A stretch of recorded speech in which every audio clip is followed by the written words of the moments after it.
दोगे हमारे लोगों को, या भाजपा के एजेंट और मशीनरी बन के काम करना है तुम्हें? ये तो यहाँ बात कर रहा है, नीचे जूते मारेंगे तुम्हारे हम। क्या लगा? हाँ, रिकॉर्ड करो, सब रिकॉर्ड करो, जूते मारेंगे, खुले में जूते मारेंगे। काम करने के लिए आपको बिठाया है। आप यहाँ ऑफिस के अंदर आप लोग रिश्वतें मांगते हो आप लोगों से। Delhi World Public School, India's #1 emerging school, जहां है academics, sports and performing arts का बेहतरीन combination. Admissions open from pre-nursery to 9th। जिला शिक्षा अधिकारी और संयुक्त निदेशक अधिकारी जो हैं उनकी लगातार शिकायतें आ रही थी। कार्यकर्ताओं के परिजन जो कि शिक्षा विभाग में कार्यरत हैं उनको जानबूझकर जो है परेशान किया जा रहा था, भले वो ड्यूटी लगाने का काम हो या ट्रांसफ़र पोस्टिंग का काम हो, डेपुटेशन पर लगाने का काम हो, और नाजायज़ मांगें उनसे की जा रही थी। इस बारे में अधिकारियों से हमने पहले भी उन्हें ताकीद किया था, मगर उनकी कार्यशैली में कोई बदलाव नहीं आया। और कांग्रेस का सरकार है अभी यहाँ पर, उसके बावजूद भी बीजेपी के जो कार्यकर्ता जो इन्हें कमाई करके देते हैं उनको जो है ये अच्छी अच्छी जगह पे पोस्टिंग लगाकर और उन्हें पदों से नवाजा जा रहा है, जिसकी तकलीफ़ हमारे कार्यकर्ताओं में भी थी।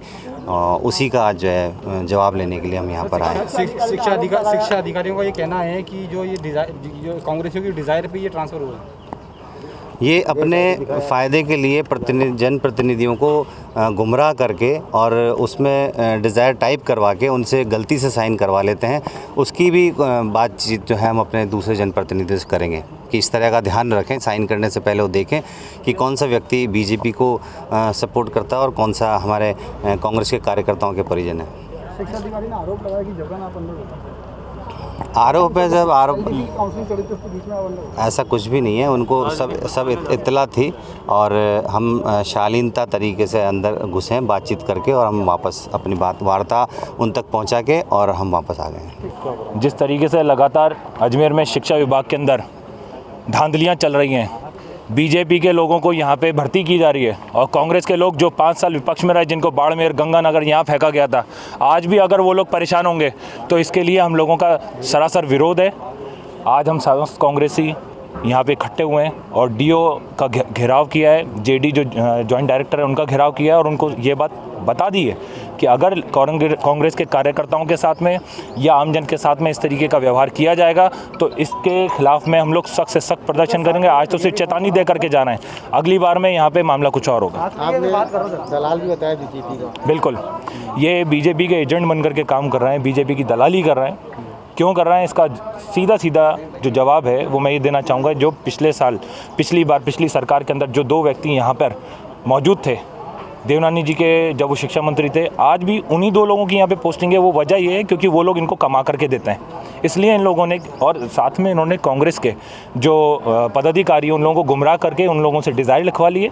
और अब जो हमारे हेमंत भट्टी जी ने और यूथ कांग्रेस ने यहाँ पे मांग करी है कि इन लोगों को तुरंत प्रभाव से यहाँ पे हटाया जाए। मैं अजमेर यूथ कांग्रेस अध्यक्ष यासिर चिश्ती।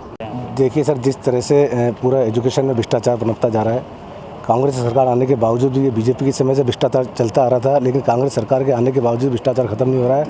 और बीजेपी पैसा ले लेकर के बीजेपी कार्यकर्ताओं को, बीजेपी के पदाधिकारियों को मनचाही जगह पर लगाया जा रहा है, प्रमोशन होने के बाद भी उसी जगह पर लगाया जा रहा है। और जबकि कांग्रेस सरकार आने के बाद में कांग्रेस कार्यकर्ता जो चाहता है कि यार हमें अपनी अच्छी जगह मिले, हमने मेहनत की पूरे साल, उनको नहीं लगा करके बीजेपी के लोगों को पैसा लेकर लगाया जा रहा है। रात को 12 बजे ऑफिस खोल करके काम किया जा रहा है। तो कहीं ना कहीं तो भ्रष्टाचार पूरा लिप्त है, और इसी को लेकर के आज अपने जॉइंट डायरेक्टर जी का, डीओ साहब का घेराव किया है। और इन्होंने जो भी लिस्टें निकाली, अगर उनको तुरंत रद्द नहीं किया गया तो यूथ कांग्रेस मिलकर के यहाँ बाहर धरना प्रदर्शन करेगी, जिसकी समझ जिम्मेदारी एजुकेशन डिपार्टमेंट की होगी। डॉक्टर कांग्रेस प्रत्याशी माननीय हेमंत जी भाटी के द्वारा कुछ साथियों के साथ में, उनके किस कार्यकर्ताओं के साथ में अभी यहाँ आकर के और कुछ बातें कही गई है, उसके संदर्भ में मैं सिर्फ इतना सा कहना चाहूँगा कि जितने भी नियमानुसार कार्य हैं वो किए जाते हैं, सभी जनप्रतिनिधियों को पूरी तवज्जो दी जाती है, उनके भी जो नियमानुसार कार्य हैं उनको किया जाता है। अगर जो नियम में नहीं है वो किसी भी स्थिति में किया जाना संभव नहीं है। कुछ कार्यकर्ताओं को उस चीज़ को लेकर के हो सकता है शिकायत हो। इस संदर्भ में माननीय हेमंत जी भाटी ने कहा है कि वो लिखित में कुछ चीज़ देंगे, तो उसका हम 7 दिन में उनको जवाब दे देंगे। कार्यालय में काउंसलिंग के दौरान आपको धमकी देना उचित है? ये बिल्कुल सरासर गलत है, नियमों के विपरीत है, और ये राजकार्य में बाधा का श्रेणी में आता है।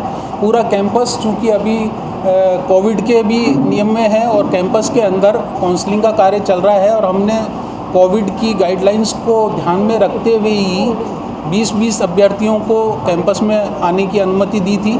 उनके सभी परिजनों को हमने कैंपस से बाहर रखा है। इसके उपरांत भी ज़बरदस्ती कैंपस में आना और इस प्रकार से एक गलत कार्य करना एक सम्मानीय जनप्रतिनिधि के से अपेक्षित नहीं है। पुलिस की मदद भी ऐसा हुआ? हाँ, जब मुझे यहाँ पे भीड़ का अंदेशा हुआ, भीड़ इकट्ठी हुई, तो मैंने SHO साहब को निवेदन किया, चूँकि ये राजकीय कार्य है, काउंसलिंग का है, समयबद्ध कार्यक्रम है और पूरे राजस्थान में ये कार्यक्रम चल रहा है, तो इसमें किसी प्रकार की व्याधा ना हो, इसमें किसी तरह का कोई विघ्न उत्पन्न ना हो, इसलिए मैंने SHO साहब को निवेदन किया और उन्होंने पुलिस फोर्स भेजी और इसी का परिणाम है कि अभी हमारी इस काउंसलिंग में किसी तरह की बाधा उपलब्ध नहीं हुई है और जो भी माननीय हेमंत जी भाटी को कहना था वो अपनी बात कह करके चले गए हैं और उन्होंने जो बात कही है लिखित में उसका हम 7 दिन में उनको जवाब दे देंगे और किसी भी प्रकार की कार्यालय में कोई भी अव्यवस्था नहीं है, सभी कार्य नियमानुसार राज्य सरकार के निर्देशानुसार। उन्होंने जो धमकियां दी हैं उनका कोई आधार नहीं है और जनप्रतिनिधि और विशेष रूप से माननीय हेमंत जी भाटी ने ऐसा कोई शब्द नहीं बोला, लेकिन उनके साथ आए हुए लोगों ने जिस तरह की बातें कही है वो शोभा नहीं देता। राज्य सरकार का अधिकारी राज्य सरकार का कर्मचारी होता है, उसके लिए किसी भी पार्टी और उसको पक्ष या विपक्ष की कोई बात नहीं होती है। नियमानुसार जो राज्य सरकार के निर्देश होते हैं उनको ही क्रियान्वित किया जाता है। किस तरह के कार्य के लिए वो कह रहे हैं और क्या? उन्होंने कुछ प्रतिनियुक्तियों को, जो कि अभी हमारे गर्मियों की छुट्टियों के अंदर बीडिंग का कार्य चल रहा था, मैंने कुछ सहायक कर्मचारी और मंत्रालयिक कर्मचारियों को लगा करके विगत 40-50 साल के रिकॉर्ड्स को बीडिंग का कार्य करवाया और चूँकि अब हमारा कार्य समाप्त हो गया, मैंने उन प्रतिनियुक्तियों को समाप्त करके उनको सभी को विद्यालय में जाने के लिए निर्देशित कर दिया और जो लेखा के अधिकारी और सहायक लेखा अधिकारी का पद रिक्त है उसके विरुद्ध हमने एक अनुभवी कार्मिक को रखा है जिसकी सेवाएं हमारे को ऑडिट के लिए, बीडिंग के लिए और अन्य आवश्यक लेखा संबंधी कार्यों के लिए आवश्यक होती है, तो वो हमने निदेशालय को भी अवगत करा रखा है और वो सभी नियमानुसार कार्रवाई की जा रही है। इसमें कोई नियम विरुद्ध कार्य नहीं किया जाता।